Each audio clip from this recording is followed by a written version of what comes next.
ये जो महंगाई राहत कैंप है, इसके माध्यम से जितने भी हमने स्कीमें दी है, चाहे वो 25 लाख के बीमे की बात हो, चाहे 100 यूनिट बिजली फ्री कर रहे हैं, जो जो किसानों के लिए या आम लोगों के लिए जो स्कीम बनाई हम लोगों ने, उनके कैंप लग रहे हैं।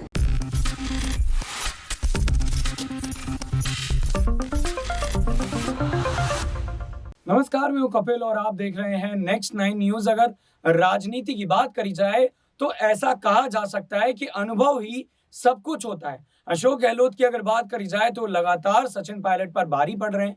सचिन पायलट भी दिल्ली जा रहे हैं और अशोक गहलोत भी दिल्ली जा रहे हैं। कल अगर अशोक गहलोत की बात करी जाए तो वो दिल्ली में थे, हालांकि कुछ व्यक्तिगत कारणों की वजह से बताया जा रहा है कि वह आज राजस्थान आ गए थे और अब फिर से वो दिल्ली जाएंगे और दिल्ली जाकर उन्होंने कहा है कि वो कुछ मित्रों से अपने मुलाकात करेंगे। अब ये मित्र कौन है, ये कहीं ना कहीं बड़ा सवाल खड़ा होता है और ये भी सवाल यहाँ पर खड़ा हो रहा है कि सचिन पायलट जो लगातार दिल्ली जाकर गांधी परिवार से मिलकर इस बात को लेकर शायद अपनी रखने की कोशिश कर रहे थे कि मुख्यमंत्री के तौर पर अब वो कहीं ज्यादा जो है वो स्ट्रॉन्ग कैंडिडेट नजर आ रहे हैं। लेकिन अशोक गहलोत जब दिल्ली जाते हैं तो सचिन पायलट की उम्मीदें लगभग जो है वो हर बार खत्म होने की कगार पर पहुंच जाती हैं। अब क्या कुछ यहाँ पर सियासी राजनीति हो रही है, उसको लेकर जो है वो जरा चर्चा कर लेते हैं। पायलट के बयानों की ओर परोक्ष इशारा करते हुए गहलोत ने कहा कि मुझे लगता है कि अगर किसी टिप्पणी से किसी को कुछ नुकसान होता है तो अपने व्यक्तिगत नुकसान की चिंता नहीं करनी चाहिए, क्योंकि पार्टी आला कमान क्षतिपूर्ति करेगा। लेकिन ऐसा कुछ भी नहीं कहना या फिर करना चाहिए जिससे पार्टी और संगठन को नुकसान हो, क्योंकि इससे नुकसान की भरपाई कोई नहीं कर पाएगा। आपको बता दें, पायलट पिछले सप्ताह जयपुर में धरने पर बैठ गए थे। वो वसुंधरा राजे सरकार के दौरान भ्रष्टाचार में कथित रूप से शामिल लोगों के खिलाफ कार्रवाई की मांग कर रहे थे। कांग्रेस ने इसे पार्टी विरोधी गतिविधि करार दिया था, लेकिन पायलट ने अपना धरना जारी रखा। कांग्रेस ने अपनी ही सरकार के खिलाफ प्रदर्शन के लिए पायलट के खिलाफ अब तक कोई कार्रवाई नहीं की है। कांग्रेस के पूर्व अध्यक्ष राहुल गांधी के लोकसभा की सदस्यता से अयोग्य करार दिए जाने के बाद यहां अपना सरकारी बंगला खाली करने के मुद्दे पर गहलोत ने कहा कि जब भी कोई साजिश होती है तो साजिशकर्ता उसे पूरा करता है। जिस क्षण मामला दर्ज होता है वे आगे का फैसला कर लेते हैं। पहले मामले में सुनवाई 4 साल तक नहीं हुई, लेकिन अचानक से सब कुछ एक साजिश के तहत तेजी से होने लगा। ये साजिश थी। उन्होंने कहा कि ना तो प्रधानमंत्री नरेंद्र मोदी जानते हैं, ना ही गृह मंत्री अमित शाह को पता है कि गांधी परिवार ने देश के लिए क्या क्या बलिदान किए हैं। यानी कि राहुल गांधी के समर्थन में भी बयान देते हुए नजर आए और साफ तौर पर जो है वो सचिन पायलट के खिलाफ भी वो नजर आए। दिल्ली एयरपोर्ट पर मीडिया से बातचीत करते हुए उन्होंने यानी कि गहलोत ने कहा कि चिंगारी लगाना आसान है, लेकिन आग बुझाना बहुत मुश्किल है। कांग्रेसी नेताओं और कार्यकर्ताओं को पार्टी को मजबूत करने तथा राज्य में फिर से उसकी सरकार लाने के लिए मिलकर काम करना चाहिए। यानी कि मिलकर काम करना चाहिए, ये पायलट और गहलोत दोनों ही कहते हुए नजर आ रहे हैं। लेकिन ना ही पायलट गहलोत का समर्थन कर रहे हैं, ना ही गहलोत पायलट का समर्थन कर रहे हैं। तो आगे आने वाले वक्त में सरकार कैसे चलती हुई नजर आएगी, ये बहुत बड़ा सवाल यहाँ पर खड़ा हो रहा है। और ये भी कहीं ना कहीं माना जा सकता है कि जिस तरीके से बीते दिनों हमने आपको बताया था कि सचिन पायलट जो है वो लगभग अपनी पार्टी बनाने जा रहे हैं, ये तय हो चुका है। आर नाम के अक्षर से उनकी पार्टी की शुरुआत होगी। अब क्या नाम होगा और कब ये ऐलान होगा, ये कहीं ना कहीं फिलहाल बड़ा सवाल बनता है। आपका इस मुद्दे पर क्या कहना है, कमेंट करके जरूर बताएगा। फिलहाल तमाम खबरों से रूबरू रहने के लिए देखते रहिए नेक्स्ट 9 न्यूज। नमस्कार। महंगाई बहुत भयंकर है, देश के अंदर भी प्रदेश के अंदर भी। महंगाई, बेरोजगारी, यही मुद्दे अभी हैं, तो उनको एड्रेस करना चाहते हैं हम लोग। उसी रूप में हम लोग 100 मेगा कैंप लगा रहे हैं। अभी एक कैंप में जाकर हम अजमेर के अंदर रोजगार के लिए, तो हमने बजट में घोषणा की है कि 100 मेगा कैंप लगाएंगे। उसका बहुत बड़ा असर पड़ा। आज भी 2000 लोगों को नौकरी वहाँ मिल गई। एक को 12 लाख का, एक को 9 लाख का पैकेज मिले।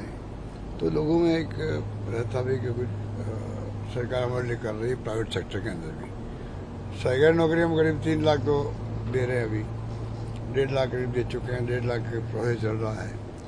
तो सरकारी और गैर सरकारी कोई कमी नहीं रख रहे हैं।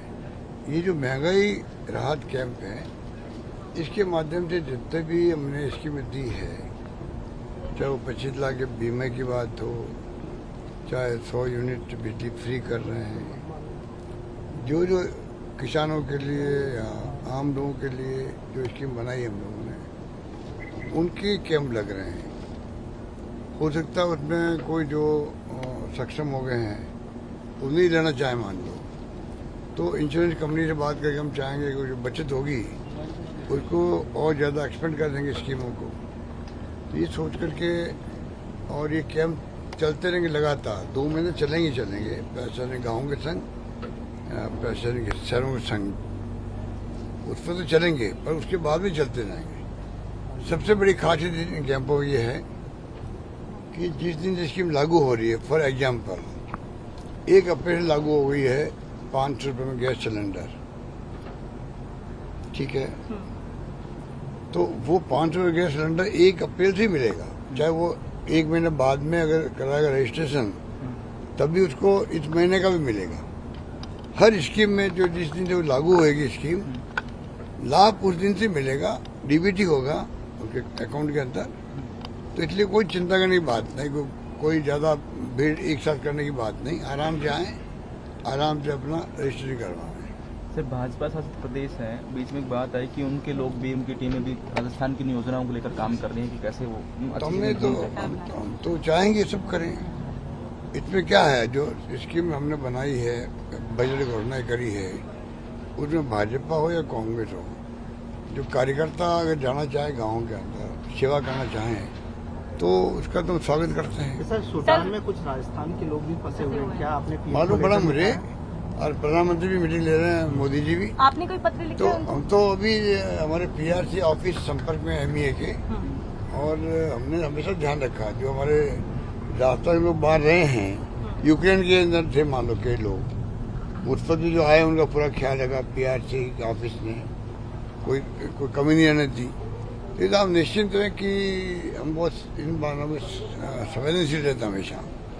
सर कल राहुल गांधी को सूरत कोर्ट से राहत नहीं मिली है, और इस पूरे मामले को लेकर आप क्या कहेंगे? ये तो देखिए, जब कोई षड्यंत्र होता है फंसाने का किसी को, तो षड्यंत्रकारी जो है वो पूरा षड्यंत्र पूरा करते हैं। जैसे ही उनकी भारत जोड़ो यात्रा कामयाब हुई, पूरे देश पे मैसेज गया, उसी दिन तय कर लिया कि हमें क्या करना चाहिए। वो जो केस 4 साल पहले किया हुआ था 19 में, 2019 के अंदर, वही तो केस है ये। तो 4 साल से तो केस की सुनवाई नहीं हो, केस करने वाले खुद ने रुकवा दिया हाई कोर्ट में जाकर।